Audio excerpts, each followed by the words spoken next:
오늘 이 시간은 찬양에 대해서 한번 말씀을 드려보도록 하겠습니다.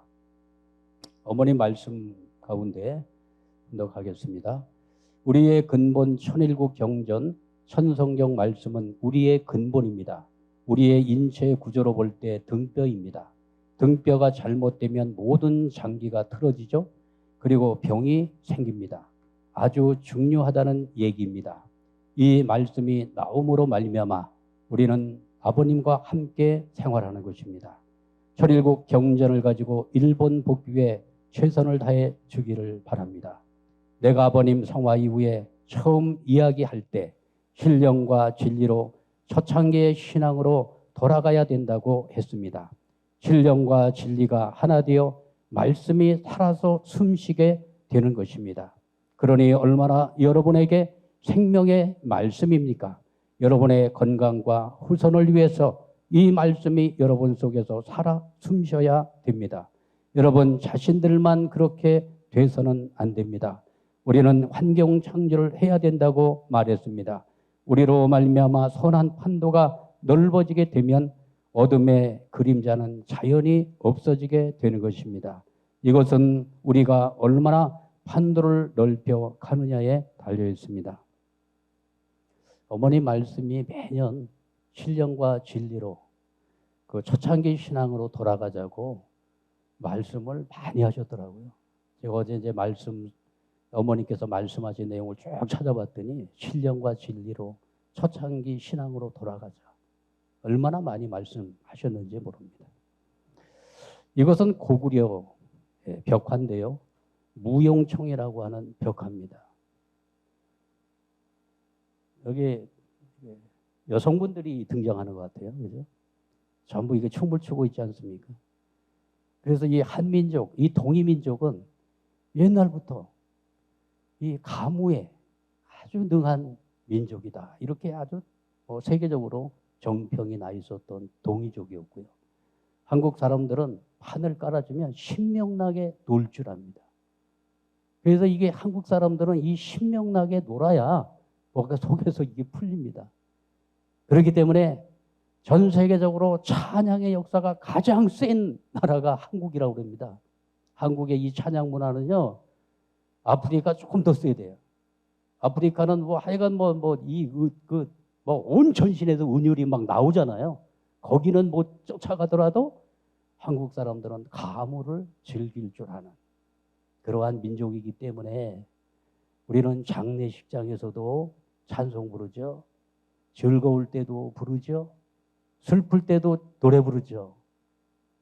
그러니까 노래를 안 부르는 곳이 없습니다.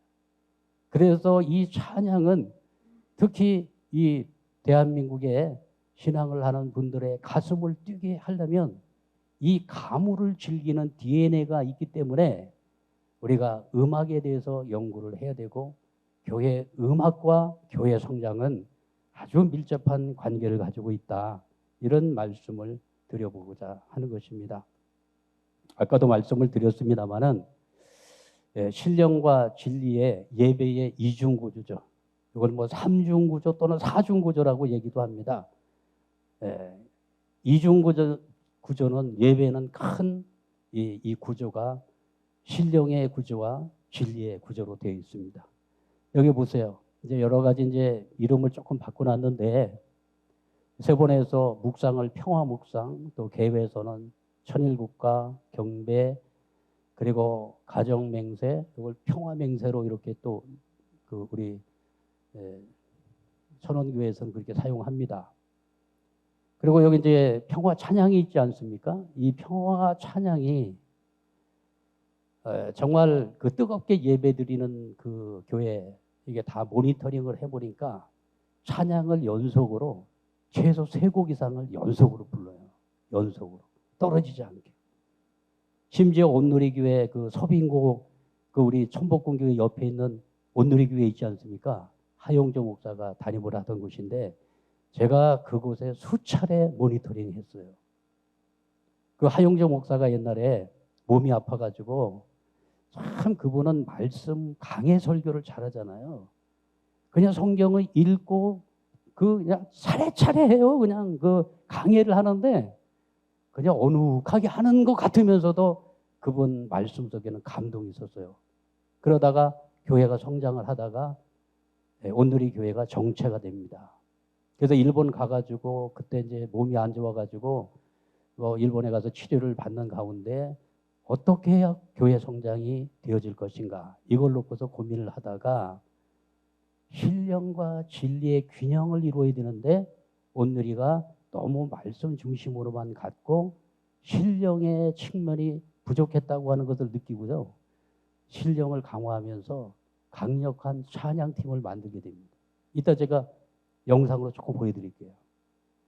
그래서 이것을 균형을 맞추면서 온누리가 날아가기 시작합니다. 예배 인원이 그냥 막 증가되는 거예요. 그러면서 그분의 내 고백을 직접 들었었어요. 살아생전에 그분의 고백을 들었었는데 언제나 이게 균형이 맞아야 된다는 거예요. 너무 또 막 여의도 순복음교회처럼 그냥 막 영적으로만 가다 보면은 식구들이 한쪽으로 기운다는 거죠. 그래서 다시 말씀으로 균형을 잡아야 되고 너무 이게 말씀으로 가다 보면 건조해지니까 다시 신령을 끌어올려 가지고 다시 신령으로 무장시키고 이것을 적절하게 균형을 맞출 수 있어야 교회가 비상을 한다고 말씀하고 있는 것입니다. 그래서 이 앞부분이 여기 신령의 측면입니다. 신령. 그래서 이 신령을 끌어올리는데 신령한 분위기, 교회 갔는데 신령한 분위기가 만들어지는 거죠. 그냥 만들어지겠습니까? 여기는 찬양이 신령스럽고 기도가 신령한 것입니다. 그 다음에 이제 여기서 진리가 이제 말씀이 선포되고 그 다음에 이제 봉헌 그리고 기도가 이루어지고요. 그 다음에 파송이 이루어지게 됩니다. 그래서 앞쪽에는 이제 실정적인 측면에 있어서는 모이는 교회, 그리고 중간에 진리는 말씀 듣는 교회, 그리고 이제 파송은 흩어지는 교회. 이렇게 3중 구조 또는 2중 구조로 예배가 이루어졌다고 하는 거. 이런 것은 기본적으로 목회자분들께서는 알아놓으시면 좋을 것 같습니다. 이것이 지금 제가 우리 천원교회 평화누리 예배의 식순에 대해서 이렇게 두 가지 패턴은 여러 가지가 있더라고요. 패턴에 대해서 이렇게 좀 자료를 올렸으니까 이것은 현장에 드리겠습니다. 잘 보시고 참조하시기 바랍니다. 예배의 핵심 요소 여러 가지가 요소가 있겠습니다만은 예배의 핵심 요소는 지금 우리 한국교회 우리 가정연합의 핵심 요소는 4가지 정도로 봅니다. 기타 여러 가지 요소가 있습니다만은 찬양과 기도와 말씀과 헌물이 되겠죠.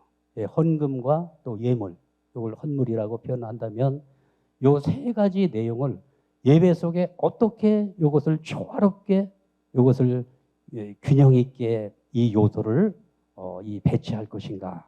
이것이 예배를 은혜롭게 만드는 핵심 포인트가 될 거라고 생각이 되어지고 있습니다. 그래서 이 찬양의 이 수준을, 찬양의 기준을 어떻게 올릴 것인가. 그래서 식구들의 그 신령한 분위기를 느낄 수 있도록 이 찬양을 어떻게 올릴 것인가. 기도도 마찬가지겠죠.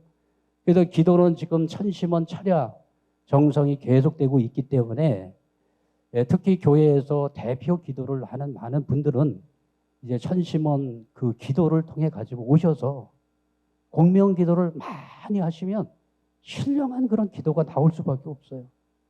정말 지난번에 미금교회에 갔는데 미금교회 그 권사님이 기도를 하시는데 눈물을 쏙 빼게 기도를 하시더라고요. 그렇다고 해가지고 막 미사여구를 막 늘어놓고 그렇게 하는 기도가 아니고 그냥 하나님 앞에 기도를 하는데 그냥 가슴 뭉클하게 하고 눈물을 막 쏟게 하는 기도가 나오시더라고요. 이런 기도하는 분이 있으니까 교회 식구들이 은혜를 받겠구나. 이곳에 하늘 부모님 임재하시겠구나 하는 그런 느낌이 강력하게 왔습니다. 어떤 교회는 찬양이 뜨거워요. 그리고 모든 식구들이 합심해서 찬양을 합니다. 그런 곳에는 새로운 식구들이 왔을 때 그 영적인 분위기에 같이 젖어들게 되어 있다는 사실을 기억해야 됩니다. 그리고 이제 말씀은 이제 설교니까요.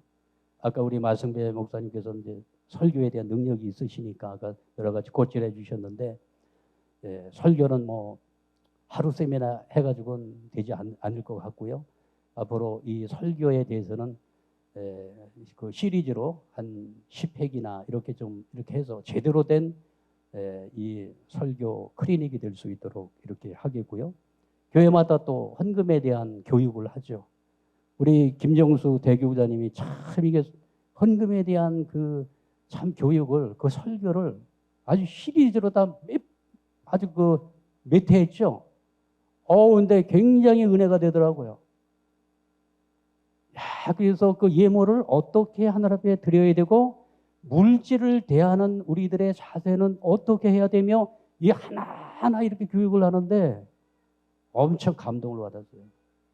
그러니까 구리교회 헌금이 많이 올라갔잖아요.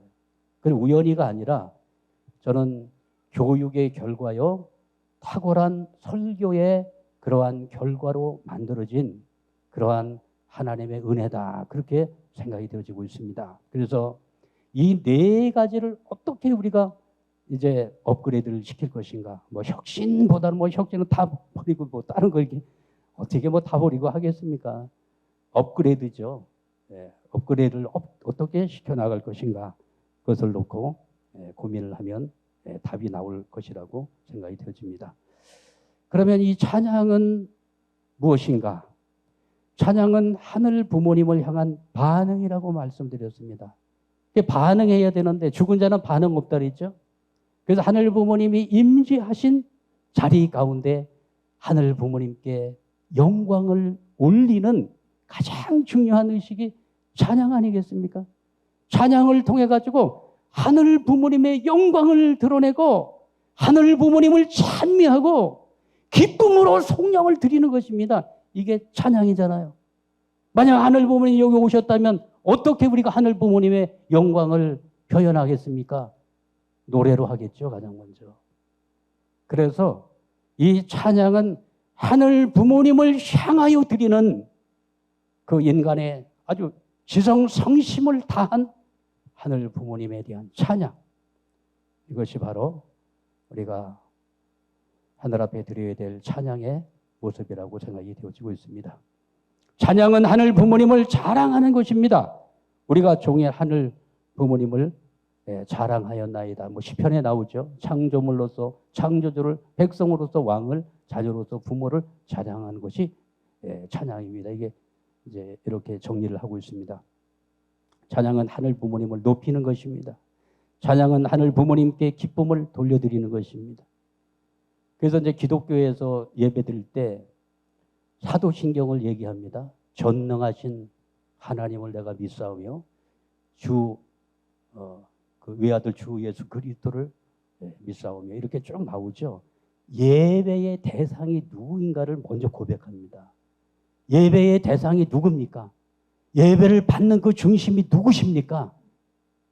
이거를 분명히 해야 그 예배가 살아있는 예배가 되고 하늘 부모님의 임재가 이루어질 줄 믿습니다.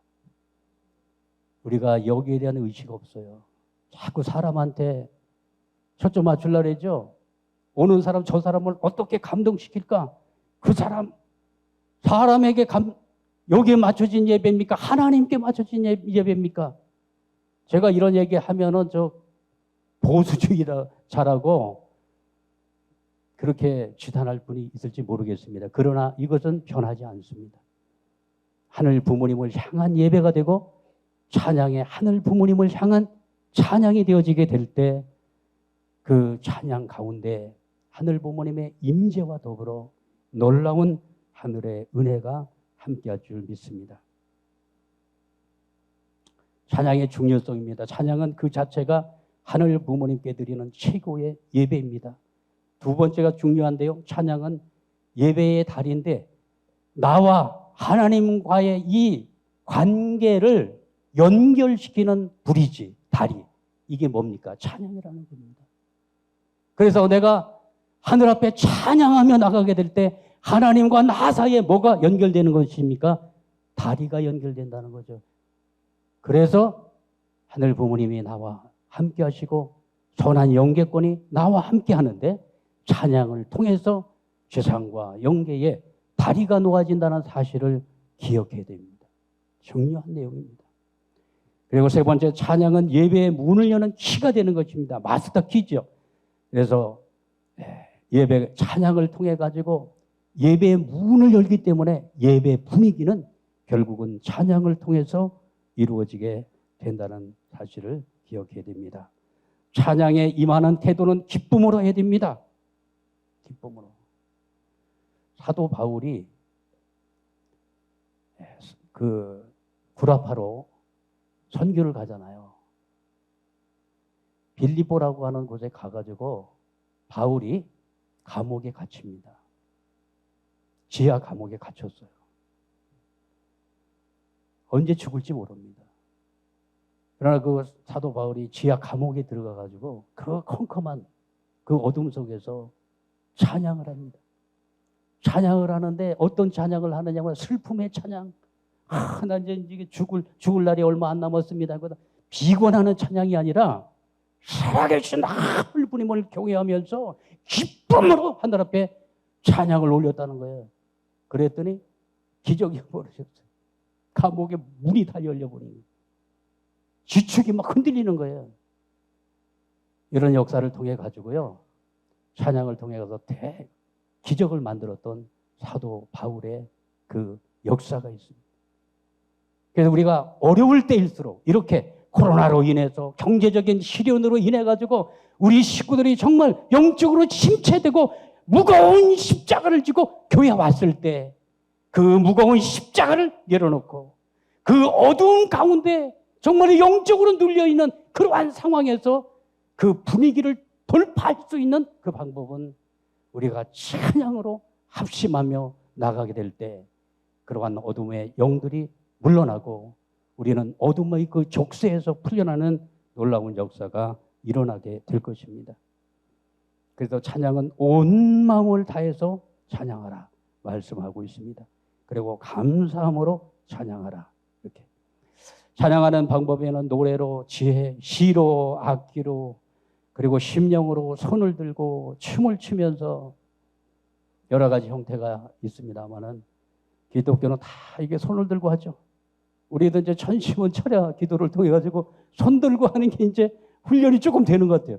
이거 손 드는 게 쉽지 않더라고요. 지금도 이거 뭐 힘들기도 하고 조금 지금도 나오고 어색해요. 그리고 우리 배춘기 우리 목사님은 이건 이제 완전히 적응이 되셔가지고 얼마나 배춘기 목사님 적응되셨죠? 손 들고 하는 거. 야, 정말 이거 손 들고 정말 온 마음을 다 해가지고 기도하거든요. 신령의 역사가 벌어집니다. 천심원 기도를 통해 가지고 거기는 그렇게 하는 것이 자연스러우니까요. 거기 가서 뭐 우물쭈물하게 뭐 조그만 소리로 하잖아요. 그거 왕따 당해요. 거기 가면 손 들고 막 소리를 질러가면서 막 방바닥을 치면서 해도 아무 얘기 안 해요. 이렇게 찬양은 그렇게 온 마음을 다해서 손을 들고 어떤 사람은 일어나가지고 춤을 추면서 찬양을 하기도 합니다. 자, 그러면 예배 음악에서 전통적인 예배 음악은 전통적인 거죠. 전통. 우리도 전통적인 거 굉장히 좋아하잖아요. 그래서 전통적인 예배 음악은 50대 이상이 좋아하고요. 악기 편성은 피아노 아니면 오르간. 그 다음에 여기 예배 인도를 누가 하느냐면 담임 목사 아니면 부목사. 그 다음에 찬양곡은 100% 찬송가. 그리고 찬양곡을 한 곡씩 독립적으로 부른다는 거예요. 한 곡하고 또 한마디 하고 다음 찬송 뭐 합시다. 또 두 번째 찬송하고 또 한마디 하고 또 세 번째 계속 찬송이 끊어져요. 우리 그렇게 하죠. 그러나 현대적 예배 음악은 10대, 20대가 좋아하는 현대 음악은 여기에 반드시 밴드가 들어가는데요. 드럼, 베이스, 기타, 키보드가 들어가고 여기는 인도자가 목사님이 하는 것이 아니라 인도자가 따로 있고요. 그 뒤에 누가 씁니까? 찬양대가 그 뒤에 씁니다. 그리고 100% 복음성가를 부르고 또 찬양곡은 어떻게 하느냐면 한 곡을 길게 반복해서 10분에서 한 15분 동안을 계속해서 찬송가를 올렸다 내렸다 올렸다 내렸다 15분 동안 해요. 온누리 교회는 내가 시간을 다 봤거든요. 20분을 합니다. 20분을요. 끊기지 않아요. 이게 올라갔다 내려갔다 하면. 그래서 현대적 예배 음악은 10대, 20대는 그렇게 가슴 뛰게 해줘야 여기는 예배를 드리는 것 같은 거예요. 지금 청년 교회장들은 이제 현대적 음악. 근데 지금 이제 어떤 형태로 가느냐면 통합적 예배 음악으로 가고 있는데요. 이것을 약간씩 섞은 거예요. 그래서 30, 40대가 좋아하는 예배 음악인데 여기는 밴드와 오르간이 같이 섞여 있고요. 여기는 인도자와 찬양대 그리고 찬송가와 복음성가가 적절하게 섞여 있고 전체는 3곡에서 4곡을 메들리로 부릅니다. 메들리로 10분에서 15분. 그래서 끈 게 끝에서 그냥 끊어지는 것이 아니라 바로 그 다음 곡이 아주 스무스하게 연결돼요. 야, 이거 정말 이 찬양 사역자들의 참 이게 테크닉이라고 보는데요. 두 번째 곡이 어떻게 이렇게 흘러갔는지 대중들은 몰라요. 그러나 다음 곡으로 바뀌었어요. 그래야 현대인들의 그 어떤 그 영성을, 영적인 필요를 채워줄 수 있다고 보는 것입니다. 연구를 참 많이 하더라고요. 네. 자, 그래서 우리는 이제 교회마다 이제 피아노도 없는 데도 있잖아요. 참 오늘 저 피아노도 없이 한번 생음악으로 해보니까 힘들죠. 네. 그래서 이제 피아노도 없는 데도 있고 옛날에는 그래도 이제 그 오르간이 있는 그 옛날에 춘천교회 그 오르간 참 연주자가 참 은혜롭게 연주하는 그 분이 계셨어요. 그래서 이제 피아노하고 오르간하고 두 대를 통해 가지고 이 음악을 하는데 저는 그때 음악에 완전히 도취돼 가지고 너무 좋았어요. 그 찬양이. 지금도 그 기억을 잊을 수가 없어요. 너무 은혜로운 거예요. 이거 참 이거 오르간을 그 치는데 참 이 노래가 좋더라고요. 자, 여기 이제 밴드가 이렇게 있는데 지금 밴드가 있는데도 불구하고 지금 잘 이렇게 운영이 안 되는 데도 있지 않습니까? 그래서 이런 것들을 적절히 잘 활용하셔서 이제 젊은이들의 그 가슴, 젊음의 그 정말 그 열정이 예배를 통해서 하늘 앞에 그 열정이 하늘 앞에 상달될 수 있도록 그런 예배 문화를 만들어 나가면 좋겠다. 이런 말씀을 드려봅니다. 자, 그래서 예배 흐름을 제가 이렇게 보니까요. 1곡, 2곡, 3곡, 4곡이 나오는데 첫 번째 곡은 구원자에 대한 찬양을 하더라고요. 예수는 우리의 구원자잖아요. 나를 구원하신 예수. 나를 이 사망의 세계에서 구원하신 예수. 그 예수가 나를 구원하여 하나님 앞으로 인도하는 예수 그리스도. 첫 번째 찬양곡에서 나를 구원하신 예수를 찬양해서 올리는 거예요. 그러면서 중보자이신 예수가 나를 예배 속에서 하나님 앞으로 또 인도해 주시는 거예요. 그래서 중보자 예수. 우리는 참부모를 찬양하면 되겠죠. 그 다음에 두 번째는 그 중보자를 통해서 사람 앞에 임재하신 하늘 부모님을 찬양합니다. 영광을 들어 올립니다. 만왕의 왕이시고 능력의 하나님을 아주 강하게 힘있게 하나님을 찬양하면서 존귀와 영광을 하늘 앞에 올립니다. 세 번째 곡은 인간의 고백입니다. 삶의 회개와 회심을 위한 찬양곡을 통해 가지고 내가 하늘 앞에 부족한 모습으로 섰는데도 불구하고 나를 용서하시고 나를 구원하시기 위해서 찾아오신 그 하나님에 대한 감사, 이제 효심으로 영광을 돌려야 되겠다고 하는 결의와 결단을 다짐하는 그러한 인간의 그 고백, 이런 곡이 3번, 4번에는 인간이 하나님을 향한 고백이에요. 그리고 여기서 1곡과 2곡은 영광의 하나님, 영광의 주님을 이렇게 찬양하면서 올리는데요. 그래서 첫 번째 곡과 두 번째 곡을 할 때는 일어서서 합니다. 일어서서 해요. 왜냐? 하나님을 찬양하는데 일어서서 해야죠. 그리고 세 번째 곡과 네 번째 곡은 앉아가지고 깊게 묵상을 하면서 가슴에 손을 얹고 앉아서 합니다. 이렇게 해서 정말 그 인간이 그 구세주를 만나서 그리고 하늘 부모님을 만나가지고 그 한량없는 그 하늘 부모님의 그 사랑이 그 충만한 예배 가운데서 자기를 회개하면서 하늘 앞에 나가고자 하는 그 내용들이 찬양을 통해서 나타나게 된다는 사실입니다. 그러니까 이런 곳에서 새로운 사람들도 와가지고 본심이 있고 양심이 있는데 왜 그거 못 느끼겠습니까? 여기 하나님이 계시는구나. 내가 여기에 머물러야 될 곳이로구나 하면서 그 찬양이 한 10분에서 15분 하잖아요. 그때 교회를 결정을 한다는 거예요. 그때 다 결정이 된다는 거예요. 내 영혼을 인도해 줄 것은 바로 여기로구나 결정을 한다는 거죠.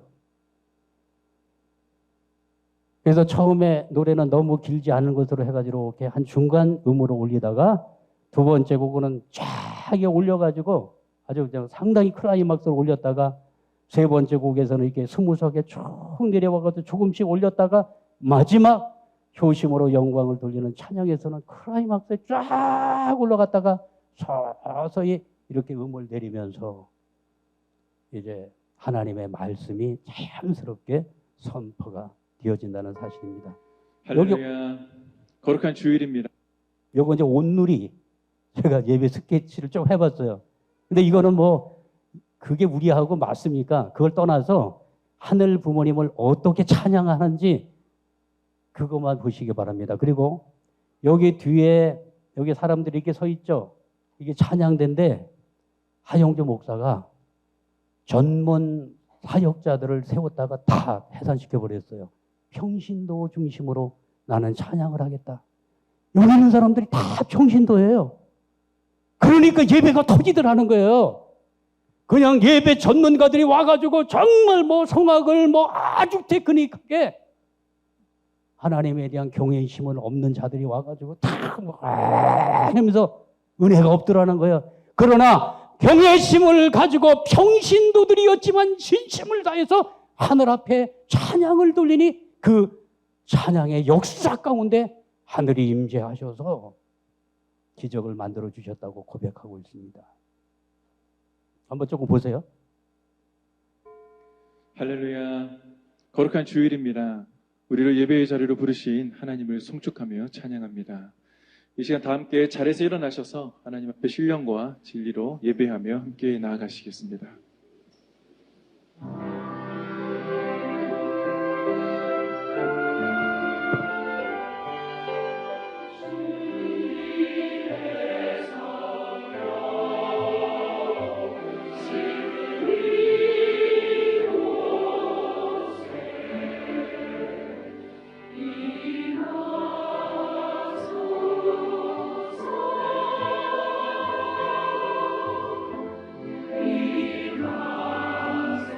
함께 찬양합니다. 주님의 성령, 주님의 성령,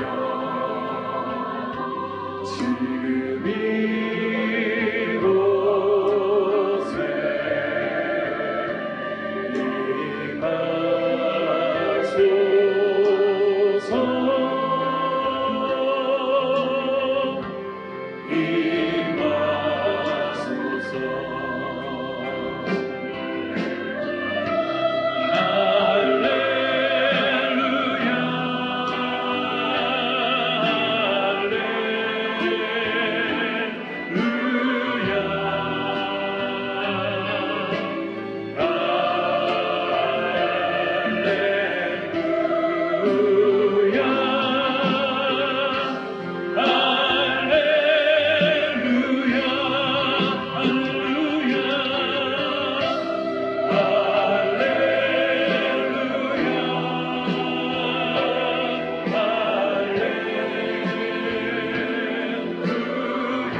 내 입이 여호와의 영예를 말하며 모든 육체가 그의 거룩하신 이름을 영원히 요게 예배로의 송축할지로다. 부름이라고 하는 아멘.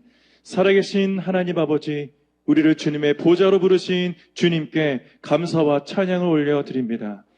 이 자리에 임재하여 주셔서 우리를 거룩하게 하여 주옵소서. 주님의 보혈을 의지하여 주님의 보좌 앞으로 담대히 나아가오니 하나님의 영광을 보게 하여 주시고 찬송과 영광으로 드리는 이 예배를 받아 주시옵소서. 거룩하신 예수님의 이름으로 기도하옵나이다. 아멘. 할렐루야. 크신 하나님께 영광의 말씀을 드리겠습니다. 주님의 이름을 찬양합니다. 아멘.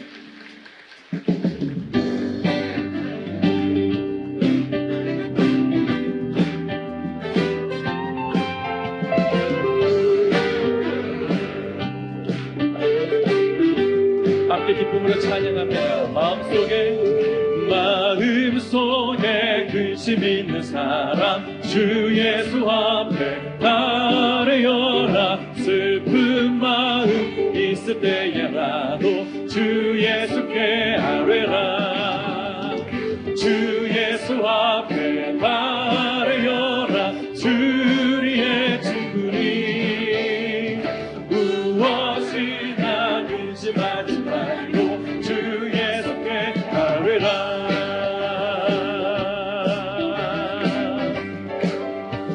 눈물 나며 깊은 한숨 쉴 때 주 예수 앞에 아뢰어라. 은밀한 죄 내게 있더라도 주 예수께 아뢰라. 주 예수 앞에 아뢰어라. 주리의 진물이 무엇이나 근심하지 말고 주 예수께 아뢰라. 괴로움과 두려움 있을 때 주 예수. 자, 뒤쪽에 이제 그 인간의 고백에 대한 찬양이 진짜 감동적으로 연결이 되거든요. 근데 이게 클릭이 안 돼가지고 못 보여드리는데 우리가 다 보면은 그 못 갑니다, 집에. 자, 이렇게 시작이 돼서 하늘 앞에 영광을 드러내죠. 예수의 그 존귀와 영광, 우리 만왕의 왕이신 하늘 부모님을 드러내죠. 그 임재를 얼마나 사모하고 두 손을 들면서 정말 눈물을 막 흘리면서 막 하늘 앞에 찬양을 하는 거예요. 이게 예배의 본질이잖아요. 그 본질을 우리가 잃어버리면 통일교회라고 예외가 있겠습니까? 저는 예외 없다고 생각합니다. 그래서 제가 우리 천북공교회를 모니터링 한번 해봤습니다. 자리에서 일어나시겠습니다. 찬송가 함께 찬송하시겠습니다.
자, 여기 찬양하는 그 자세가 다르죠.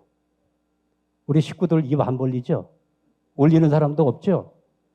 이렇게 경직돼가지고 누가 찬양대 얼마나 잘하나 하고 이거만 보고 있지. 구경꾼 예배자로 전락돼 있죠. 여러분, 제가 폄하하는 것이 아니라 우리들의 예배의 자세와 태도가 이만큼 지금 무너져 있다는 사실을 우리가 생각을 해야 됩니다. 이 천복궁 이 찬양대 얼마나 찬양이 탁월합니까? 그죠? 여기 방향만 잡아준다면 기독교 예배 저는 우리가 초월할 수 있다고 봅니다. 능력이 다 있어요. 그럼에도 불구하고 우리가 하늘 부모님에 대한 찬양과 우리 참 부모님을 어떻게 정말 아름다운 노래로 찬양을 통해 가지고 부모님의 그 이미지를 정말로 구원자이신 나의 참 부모님으로 그렇게 하늘 앞에 영광을 돌릴 수는 없을까? 저는 그런 안타까운 심정으로 정말 우리 예배 문화를 바꿔 가야 되겠다 이런 생각을 갖게 되어집니다. 그래서 첫 번째 첫 곡이 천사장의 나팔소리 그 진군가잖아요. 이 진군가는 언제 부르면 좋을까요? 파송. 예, 결단에 찬송할 때 이 진군가를 부르면서 이제 세상을 향해서 이게 나가니까 그때 불러야 될 찬송을 예배 시작하면서 임내 찬송으로 일어서서 찬송을 하는데 하늘 부모님에 대한 그 경애와 그 예수 그리스도 우린 참 부모님이죠. 그래서 하늘을 향하는 그러한 수직적 찬양이 하늘 앞에 올려졌더라면 얼마나 좋았을까. 저는 그런 아쉬움을 갖게 되고요. 저는 여기에 이제 이 식구님들이 그 찬양에 그 동참해서 함께 부르는 모습을 이게 모니터링을 쭉 하면서 보면서 야, 우리가 정말 온 마음을 다해서 찬양을 해야 되는데 그렇지 않구나 하는 생각을 갖게 되어집니다. 이제 예배 사역팀을 이제 구축을 해야 되겠습니다. 그래서 성장하는 교회 예배의 특징은 전 회중이 참여하는 예배가 되고 자연스러운 흐름과 클라이막스가 있고요. 다양한 음악이 시도되고 찬양대와 회중의 협력적 팀워크가 만들어져 있고요. 찬양과 설교의 그 탁월함이 예배를 통해서 드러나게 되어집니다. 예배 사역팀 구성을 위해서 예배를 위한 3위 기대를 만들어야 되는데 설교자와 찬양 리더와 그리고 예배를 전체적으로 총괄하는 PD, 감독이 큰 교회는 있어야 됩니다. 감독이. 그래서 예배를 연출해야 돼요. 어디에서는 BGM이 나가야 되고 여기에서는 이미 대표 기도자는 단상 옆에 나와가지고 곧바로 사회자가 얘기하지 않더라도 곧바로 나와가지고 그 대표 기도가 그대로 연결이 되고 이건 누가 해야 될 역할이냐면 교회 PD가 있어야 됩니다. 이렇게 해서 식구들 가운데 이러한 예배를 연출할 수 있는 그러한 능력이 있는 분들을 PD로 세워가지고 그분을 감독으로 해가지고 예배 전체가 아름답게 연출이 될 수 있도록 그렇게 해나가면 우리 예배, 탁월한 예배를 만들 수 있습니다. 우리도 할 수 있습니다. 예, 우리는 뭐든지 할 수 있습니다. 예, 천일국 안착시대를 맞이해서 정말 우리 교회 와보라.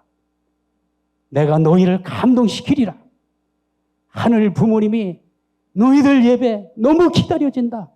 그렇게 예배를 하늘 부모님이 기다리며 찾아올 수 있는 그러한 예배 문화를 만들어 나가면 좋겠습니다. 이제 설교에 대해서는 은혜 중심의 설교, 삶의 적용과 나눔 또는 원포인트 설교 이런 설교적인 측면에 대해서는 이제 함께 논의하면서 또 설교를 우리가 변화시켜 나가게 되어진다면 이제 앞으로 우리 교회 수많은 사람들이 밀물듯이 밀려오는 시대가 온다고 아버님께서 이미 예언해 놓으셨는데 그 예언이 성취되는 날이 곧 얼마 남지 않았다. 저는 그렇게 생각을 합니다. 자, 마지막 어머니 말씀으로 마치도록 하겠습니다. 유 협회장과 같이 혼신을 바쳐서 한 생명이라도 찾으려고 애썼던 그 자리로 여러분을 인도하고 싶습니다. 그렇게 해줄 거예요? 교회에서는 말씀이 끊어지지 않아야 됩니다. 일요일에 예배를 보는 것으로 교회라고 할 수 없습니다. 24시간 살아서 움직이는 교회가 돼야 합니다. 그리고 교인 전체가 하루에 한 사람씩 전도해서 말씀을 듣게 해야 합니다. 우리의 목표는 정해졌습니다. 이렇게 해서 찬양에 대한 내용을 제가 이제 아는 범위 내에서 그리고 제가 그 예배 세미나에 여러 곳을 좀 다녀봤어요. 그러면서 이제 많은 이제 기독교도 예배에 대해서 고민을 하면서 세미나를 하더라고요. 그래서 그런 데 가서 전문가들을 통해 가지고 코치도 받고 또 중요한 내용들 제가 써머리를 해가지고 오늘 말씀을 드렸습니다. 오늘 제가 말씀드린 내용이 전부 정답은 아니지만 오늘 예배의 본질의 의미를 우리가 성찰하고 하늘 부모님이 함께 할 수 있는 그러한 예배가 될 수 있도록 해주시기를 부탁을 드리겠습니다. 예배 변혁 가능합니다. 우리가 하면 합니다. 그죠? 신경호국이 앞장서 나가도록 하겠습니다. 자, 오늘 이제 이렇게 해서 예배 변혁에 대한 말씀은 마치고요. 이제 셋째 주가 되면은 이번에 HJ 첨부 수련원에서 2박 3일 원리 수련을 처음으로 실시하게 됩니다. 이번 원리 수련의 대상자들은 미혼 축복 대상자들이 우선순위로 이번에 참여자가 되겠습니다. 그리고 휴면 2세들이라든지 이렇게 해서 이번에는 어른들하고 청년들을 섞지 않고 우리 청년들이 함께하는 2박 3일 수련이 될 수 있도록 준비를 하고 있습니다. 제가 안시일 어제 말씀을 드렸습니다마는 이 축복의 자리는 하늘 부모님을 중심 삼고 방향 정렬이 반듯하게 돼야 됩니다. 한쪽은 정렬됐는데 한쪽은 그냥 세속적인 그러한 방식으로 흘러가게 된다면 1년도 되지 않아서 그 가정은 깨집니다. 이게 이제 깨지는 걸 보면은요, 이게 가치관, 이게 정렬이 안 돼서 그래요. 그래서 이번에 2박 3일 수련을 통해 가지고 이번에 축복에 참여하는 분들에게 정말 방향 정렬을 반듯하게 해서 부부가 나란히 손을 잡고 하나님 중심 삼고 인생의 그 방향 전환, 터닝 포인트를 아주 완벽하게 만들어주는 그러한 원리 수련을 실시하고자 합니다. 옛날에 36만 쌍 축복할 때 그때 노하우가 있어요. 제가 그때 변화시켰습니다. 이번에 변화시키겠습니다. 보내주시기 바랍니다. 그리고 이번에는 수련 공짜 아닙니다. 수련을 공짜로 오면 다 흘러갑니다. 그러나 이번에 수련회비가 10만 원인데 10만 원의 탕감의 조건, 대가를 지불하고 오잖아요. 은혜 받고 가고 그것을 조건으로 해서 하늘은 역사합니다. 과거에 다 어려운 시절도 다 그렇게 해서 조건을 세우고 오지 않았습니까? 그래서 뭐기 회비가 비싸냐? 이런 기준으로 하면 절대적으로 우리는 사람을 살릴 수가 없습니다. 저희가 뭐 공짜로도 할 수 있어요. 여력은 있어요. 그렇지만 그것이 원칙이 아니기 때문에 이번에 이렇게 아주 정말 기준을 반듯하게 세워서 2박 3일 수련 실시하도록 하겠습니다. 많이 보내주시기 바랍니다. 네, 이렇게 해주시고요.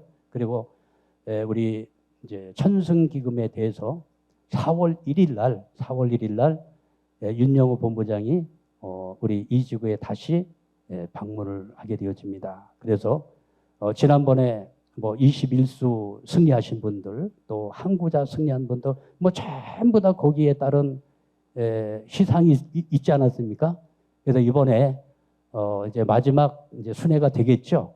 그래서 이 지구에 이번에 오실 때 우리 시구님들께서 이번에 하늘 앞에 천성기금을 준비하신 분들은 미리 현금을 하셔서 이번에 윤영호 본부장을 통해 가지고 귀한 하늘의 선물을 받을 수 있도록 그렇게 지도해 주시기를 부탁을 드리겠습니다.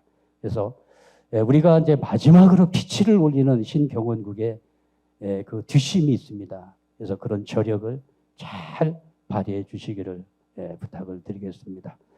우리 교회가 이렇게 어려울 때 또 기회가 오는 것입니다.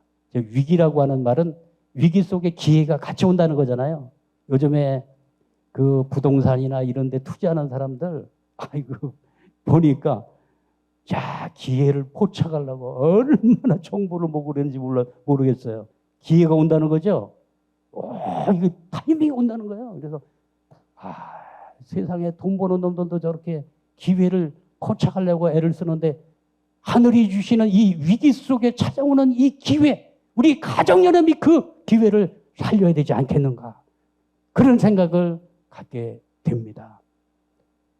하늘은 우리 편입니다. 살아계신 하늘 부모님이 이제 천상에서 지상으로 이제 당신의 모든 주권을 행사하시기 위해서 땅으로 임재하는 시대 속에 그 하늘 부모님을 모시고 받들고 섬기고 나가게 될 때 큰 놀라운 기적들이 땅 위에서 이루어질 것이라고 확신합니다. 감사드리고 돌아가는 발걸음 정말 하늘이 함께해 주시고 여러분 교회마다 큰 축복이 함께하기를 기원하겠습니다.